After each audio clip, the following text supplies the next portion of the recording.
From Wish TV and the All Indiana Podcast Network, this is the News 8 Daily 8 Podcast with Wish TV's Kylie Conway. A Wish TV News 8 update. Hi, I'm Kylie Conway, and this is your News 8 Daily 8 for Wednesday, March 16th.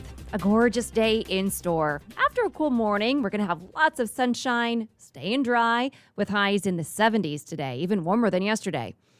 IU marches on. Just before midnight, the Hoosiers beat Wyoming in Dayton to win their way into the main bracket of the NCAA men's basketball tournament. Final was 66-58, keyed by 29 points from Trace Jackson Davis. The win earned the Hoosiers an immediate trip to the airport for a cross-country overnight flight to Oregon. The team was in the air this morning all day during daybreak. It takes a while to get out there, but next up, a round of 64 matchup against St. Mary's tomorrow. Sports Director Anthony Calhoun reports from Dayton. Welcome to March Madness. Wow, what a game for your Indiana Hoosiers. This was a hard-fought win against Wyoming here in the play-in game of the NCAA tournament. Indiana, who really struggled from the three-point range, just 2 of 13, found a way to get it done, to pick up their first win in the NCAA tournament for the first time since 2016. What a night for Trace Jackson Davis. 29 points, 9 rebounds. But the guy that kind of stole the show for the Hoosiers was Jordan Geronimo, coming off the bench, scoring 15 points. Thought our guys responded. I thought our defense was really the key when we were struggling offensively to make shots. But we just kept grinding, and, I found another player tonight off the bench, and that was Geronimo, who gave us a major lift. As the days went by, I just starting feeling a lot better and better. And I was even surprised myself, how good I felt today. And, I just trusted my feeling, trusted how I felt, and I just played how I usually play, just explosive. Geronimo's been a key to our run, so I wasn't surprised at all, man. He's an energy guy.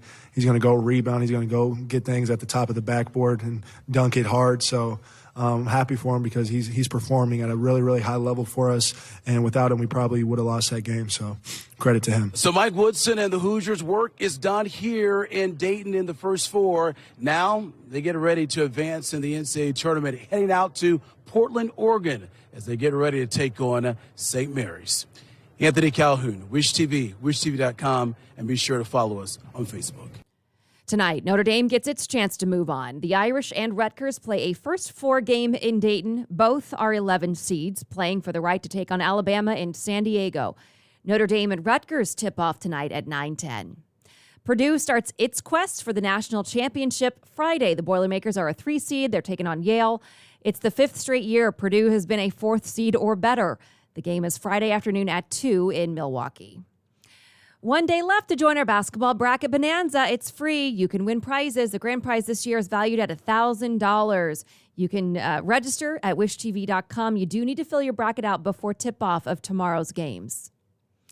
Police did find the body of a runaway 17-year-old girl a month after she went missing. Mia Rails was last seen February 6th. Kokomo police found her yesterday in the brush near a bike trail on North Washington Street. An autopsy found no evidence of trauma, with a cause of death pending toxicology results. Anyone with information is asked to call Kokomo police. And for my teammate, the war in Ukraine is leading one of Central Indiana's largest companies to pull much of its business out of Russia.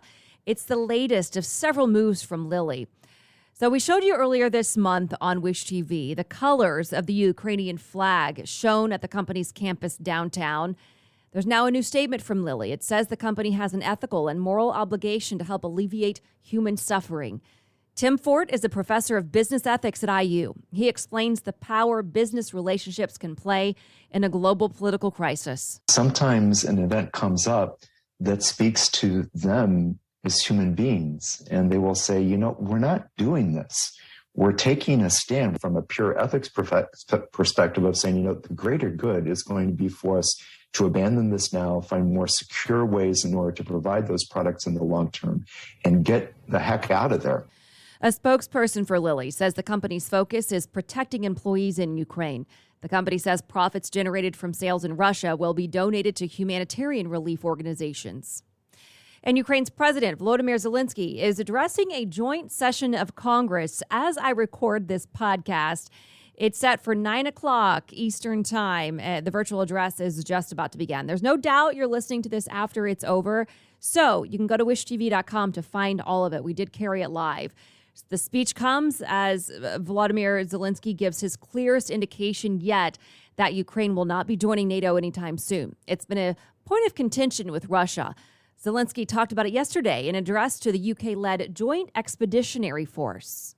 For years, we have been hearing about how the door is supposedly open to NATO membership. But now we hear that we cannot enter that door. And it is true, and it must be acknowledged. I am glad that our people are beginning to understand this and rely on themselves and on our partners who assist us. New satellite images show the Ukrainian military destroyed at least 3 Russian military helicopters at an airport in southern Ukraine. More than 3 million people have left the country amid a bombardment of attacks. President Biden signed the massive $1.5 trillion spending bill that will send billions to help the embattled country.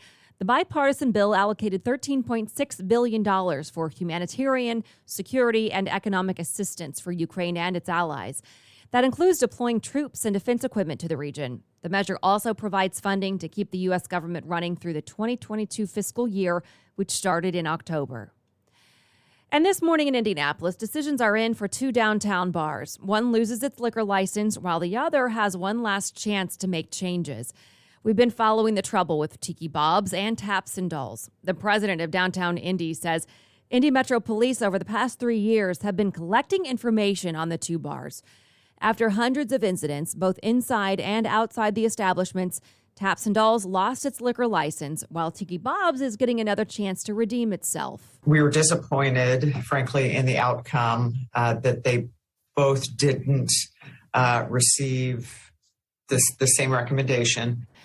That was Sherry Seward, the president of Downtown Indy, Inc. Seward says that she thinks the differential treatment is because the owner of Taps and Dolls made false statements under oath, while the owner of Tiki Bob's shared ways to fix the problem with different solutions, all revolving around safety. The Marion County Alcoholic Beverage Board extended Tiki Bob's liquor license as long as the owners make improvements by the next board meeting in September.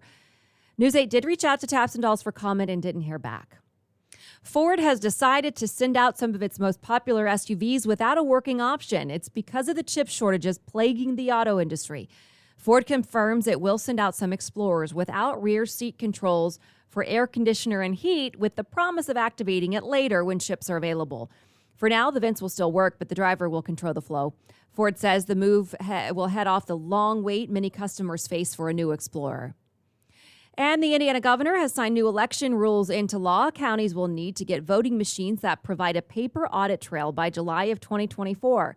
The bill also requires you to provide your driver's license number or the last 4 digits of your Social Security number if you apply online for an absentee ballot. That's what Indiana has always strived to do, is be ahead of the game as far as making sure every avenue that we could think of that there could be any kind of fraud, that we are able to stop that before it even happens.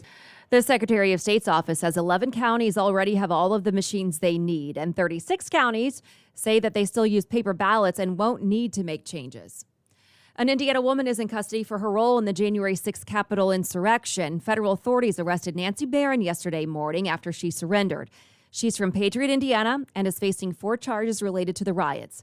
According to federal investigators, the 46-year-old contacted them on her own more than a year ago on January 7th, 2021.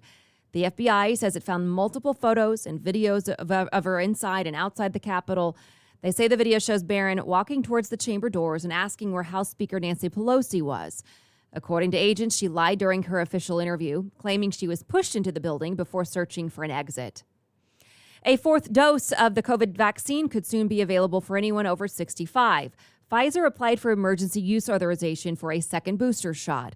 Pfizer says it's continuing to collect data and talk with health officials about a vaccine strategy and whether a 4th dose will be needed. Pfizer and BioNTech are currently studying additional doses, including Omicron-specific vaccines. The U.S. Senate says the federal travel mask mandate should end. 57 senators, including 8 Democrats, voted Tuesday to end it. The move is through the Congressional Review Act, allowing Congress to overturn federal agency regulations with a majority vote. The Biden administration recently extended the mask mandate through April 18th. The next up is the House, where its fate is far from certain. The Senate passed a bill that would make daylight saving time permanent across the country. It's called the Sunshine Protection Act. The measure would mean Americans would no longer have to change their clocks. The bill still needs to pass the House and be signed by President Biden. And finally, Indianapolis will host the annual Sweets and Snacks Expo 6 times in the next decade. This is huge news for the economy and Indianapolis. The National Confectioners Association made the announcement yesterday. The show will begin rotating between Indianapolis and Las Vegas in 2024. It's been held in Chicago until last year, since 1997. COVID-19 restrictions in Chicago caused the expo to move to Indiana Convention Center on a one-year term last year. The president and CEO of Visit Indy, Leonard Hoops, spoke with News 8's Phil Sanchez last night on Unfiltered on why Indy is a great place to host events like this. Hoosier hospitality has been mentioned many times. And of course, we've just got a great infrastructure, airport, convention center, hotel package that really surprises people when they come for the first time. According to Visit Indy, the event in 2024 will bring in around 14,000 visitors and $10.2 million in visitor spending. This has been your News 8 Daily 8. For Wish TV, I'm Kylie Conway. Online at wishtv.com and follow us on Facebook when you search Wish TV. This is the News 8 Daily 8 podcast with Wish TV's Kylie Conway. A Wish TV News 8 update on demand for even more on demand and on the go. Connect with Wish TV on Facebook at wishtv.com and on the free Wish TV mobile app. Thank you for listening, and be sure to like, subscribe, and follow this podcast for updates every weekday morning on the All Indiana Podcast Network and wherever you get your podcast.